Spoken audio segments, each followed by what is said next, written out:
বন্ধুরা, আজকে আমার খাবার মেনুতে আছে শুটকি তরকারি, আর এখানে আছে ডাঁটা শাক, লেবু, লবণ আর ভাত।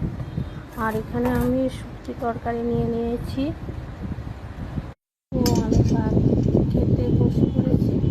তো আমি প্রথমে শুরু করবো ডাঁটা শাক দিয়ে। তো আমি খাই, আপনারা দেখুন। আর শুটকি তরকারি, এই যে শুটকি তরকারি কার কার পছন্দ একটু কমেন্ট করে জানাবেন। আর ডাঁটা শাক কার কার পছন্দ, আর লেবু দিয়ে মাখতে মেখে খেতে তো আমার খুব ভালো লাগে। তো কার কার পছন্দ একটু কমেন্ট করবেন। তো আমি খাওয়া শুরু করি, আপনারা দেখেন।